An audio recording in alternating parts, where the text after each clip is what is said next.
When you think of WWE's golden era in the 1980s, names like Hulk Hogan, Andre the Giant, and Randy Savage come to mind.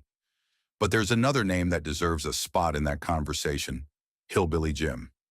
Behind that friendly country boy smile was a career filled with incredible highs and challenging lows that most fans never knew about. James Morris was born in rural Kentucky in 1952. Growing up in Mudlick, Kentucky, he lived the country lifestyle that would later define his wrestling character. He was a natural outdoorsman who loved physical fitness and hard work. These early years built both his character and his impressive physical strength. Before hitting the big leagues, Jim started wrestling in local circuits around the South. Standing at 6 feet 7 inches and weighing around 320 pounds, he was impossible to ignore. Fans loved his down-to-earth personality and towering presence. It wasn't long before the big leagues took notice. His wrestling journey actually began in the mid-1970s with Stampede Wrestling. His first big match was against Carl Moffat, which set him on the path to becoming a professional wrestler. Soon after, he joined the Continental Wrestling Association in Memphis, wrestling under the name Harley Davidson. This tough biker character was completely different from what fans would later know. He even formed a memorable tag team with Roger Smith, who went by Dirty Rhodes because he looked like the famous Dusty Rhodes. In 1984, Morris made his way to the WWF. His entry into wrestling's biggest stage started in the most unusual way. He first appeared as a fan in the audience, known as Big Jim, always cheering on his hero Hulk Hogan from the front row. But watching wasn't enough for him. He wanted to get into the action himself. His transformation from fan to wrestler began on the legendary show Piper's Pit. Rowdy Roddy Piper offered to train him, but Jim chose Hulk Hogan as his mentor instead. With Hogan's help, he transformed into the character we all know: Hillbilly Jim, straight out of Mudlick, Kentucky. This new persona was all about the simple country lifestyle. He wore overalls, had a bushy beard, and brought a joyful, carefree attitude that fans immediately fell in love with. His theme song, "Don't Go Messin' with a Country Boy," was catchy and added to his folksy charm. Hillbilly Jim wasn't just a wrestler. He was a character you wanted to root for. His debut matches were a hit with fans, especially when he teamed up with his mentor, Hulk Hogan. One of his early big wins was against Rene Goulet at the War to Settle the Score event in 1985. Everything seemed to be going perfectly for the country boy from Kentucky, but then came the injury that would change everything. Just as his career was taking off, Jim got hurt while chasing Johnny Five around the ring during a match in San Diego. He slipped on a wet spot, badly injuring his knee and sidelining him for 6 months. This wasn't just a minor setback. It was a career-defining moment that shifted his entire trajectory in the company.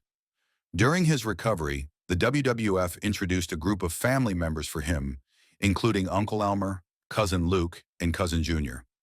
Hillbilly Jim became their manager, cheering them on from the sidelines. While fans enjoyed the whole Hillbilly family theme, this marked a shift from his promising singles career to more of a comedic role. Once he returned to action, Hillbilly Jim continued to entertain WWF audiences, but his role had changed. He often teamed up with his family members or other big names like Andre the Giant. He was usually matched against the monster heels of the era, big bad guys like Big John Studd and King Kong Bundy. His matches were lighthearted and entertaining, making him a fan favorite for kids and families. But he was no longer positioned as a serious singles contender. In 1986, he had a memorable feud with Mr. Fuji, where they had a series of tuxedo matches. This wasn't about intense rivalries. It was all about fun and entertainment.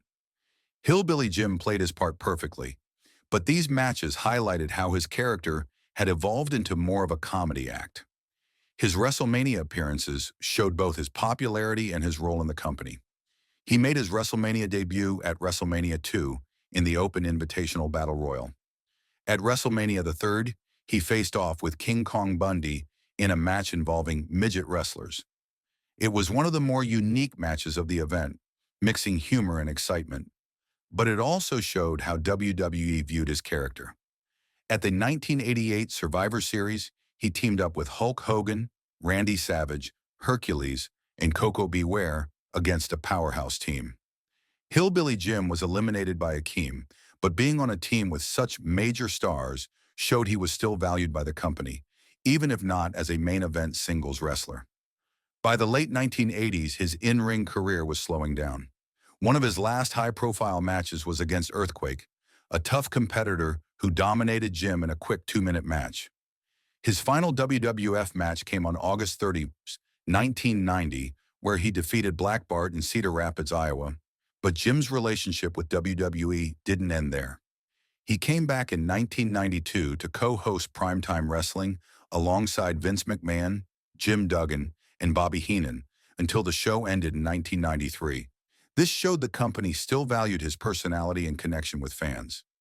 In the mid-1990s, he returned as a guest referee and later became the manager of the Godwins, a tag team of pig farmers who were also billed as his cousins. They even won the WWF Tag Team Championship under his guidance, giving Jim a championship connection he never achieved as an active wrestler. He made a special appearance in the Gimmick Battle Royal at Wrestlemania X7 in 2001. While he eliminated a few competitors, he was ultimately taken down by the Iron Sheik. It was a fun nostalgia moment for longtime fans. Outside wrestling, Jim faced some personal challenges that tested his wholesome image. In 2002, he was arrested for driving under the influence in Kentucky.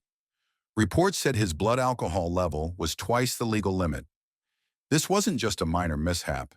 It had real consequences and disappointed fans who saw him as a clean-cut, family-friendly figure. In 2016, another personal struggle made headlines when he faced foreclosure on his home in Kentucky. The reasons weren't exactly clear, but it's not unusual for retired wrestlers to experience financial difficulties. Jim had undergone several surgeries, including a hip replacement, which can be extremely costly. Medical expenses, combined with a lack of steady income from wrestling, likely played a role in his financial troubles. This situation brought fans face to face with the reality that life after wrestling can be financially difficult, even for well-known personalities. Many wrestlers from Jim's era didn't have the massive salaries that top-tier wrestlers enjoy today. However, Jim found ways to rebuild and stay connected to his passions. In 2005, he started a weekly radio show called Hillbilly Jim's Moonshine Matinee on Sirius XM's Outlaw Country Channel. Fans loved hearing his stories and the classic country and southern rock music he shared each week. He also appeared on the reality show WWE Legends House in 2014, which brought together WWE legends and gave fans a behind-the-scenes look at their lives. Jim's genuine personality shined through, showing fans the real person behind the Hillbilly Jim character. In 2016, he published his autobiography, Hillbilly Jim, the incredible story of a wrestling superstar, sharing his journey through wrestling and life. It gave fans a deeper look into his experiences and challenges. After stepping out of the wrestling ring, Jim took on a surprising new role with Champion Stamp Company, Inc., a coin, currency, and stamp dealership. He became a regular at coin and currency shows, not necessarily as an expert, but as a popular spokesperson who could draw in a crowd. In 2018 came what many considered long overdue recognition, his induction into the WWE Hall of Fame. The announcement brought mixed reactions from fans.